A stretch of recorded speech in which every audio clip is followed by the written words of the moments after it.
Hola, Reixolona, soc la Llum i avui estic a Arenys de Munt, al Maresme, a l'empresa Muntex perquè m'han reptat ser tècnica de teixits per un dia. Què? Xula, tu què? Bon dia! Doncs benvinguda a Muntex. Ole, moltes gràcies. Avui t'ensenyarem com es fabrica del fil a una peça, que és el que fem nosaltres aquí. Ole, que xulo. Abans de que m'ensenyis coses, sí que hauríem d'explicar que tu i jo ens coneixem. Sí. Ens coneixem d'abans. Vam estudiar juntes. Vam estudiar juntes, això ens fa molta il·lusió. Vale, doncs ara sí que m'ensenyes? Vale, sí. Vinga, va, xula.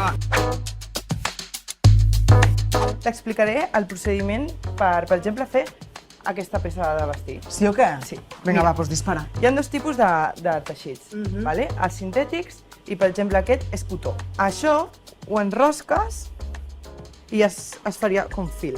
I es passaria això, però clar, això amb unes màquines especials. Aquí hi ha més curro. Vale? Després de fer la peça de roba, seria fer algun tipus d'acabat.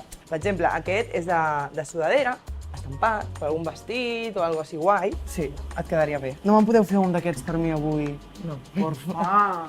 Ara que ja t'he explicat més o menys el procediment i ja tens una mica d'idea, doncs et passaré amb el meu germà, que l'aniràs a buscar, per començar a fer una comanda. Però jo no sabré trobar-lo. Em perdré, tia. Ja veuràs que sí. A veure com...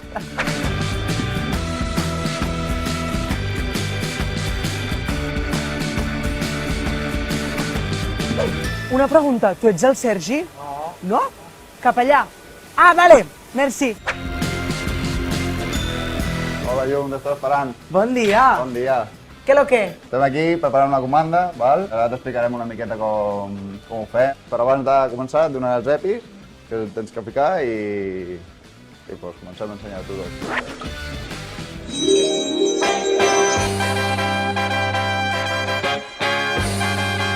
Què? Si jo vull venir a treballar aquí, què hauria de fer? Per on començo? Començaríem a carregar la màquina amb aquests conos, la ficaríem aquí i aquí començaria el procés de fabricació de teixits. Tot això que veus aquí són agulles, aquestes agulles d'aquí són d'així de primes. Les agulles les fa per aquí el fil i llavors és on crea, diguéssim, el teixit. Vale, però això està ple de fils. En plan, si se'm trenca un, què passa? El que passa és que normalment tenim analitzadors aquí dalt. Llavors, primer de tot tindríem que identificar quin fil és. Llavors, aquí tenim un soplador automàtic, treuen aire a l'aire on passa el fil, llavors aquí ja seria arreglar-ho i ja està.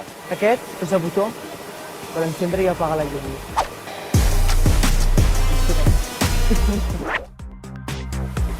Crec que ho estic fent una mica malament. Aquí tenim la tela ja feta i aleshores l'únic que s'ha de fer és el control de qualitat, mirar que no hi hagi tares, mirar que no hi hagi cap mena de carrera i un cop ho tenim tot revisat i apuntat, s'empaqueta i cap a la seva caixa. Ja! Pesa molt! Què, Llum? Què t'ha semblat? Doncs m'ha semblat increïble, això és superguai. Sembla que sigui una cosa que s'ha de fer com supermanual, tot això del teixit i tot això, però està superautomatitzat i és superfresc. Veig que és una cosa que té molt de futur i que crec que pot perdurar durant molts anys. I a més, com es vestiria la nena si no fos per vosaltres? Doncs la pròxima comanda, si vols, compres i vens. Ah, vale. Truco i ho dissenyem juntes si fa falta. Hombre. Digo. Bueno, nenes, doncs avui hem vist tot el procés per al qual podria passar un vestuari per un show meu i això és meravellós i que sigui de quilòmetre zero i d'aquí a casa és xulíssim. Gemma Pérez, t'atreveixes a fer de tècnica de manteniment de vehicles híbrids i elèctrics?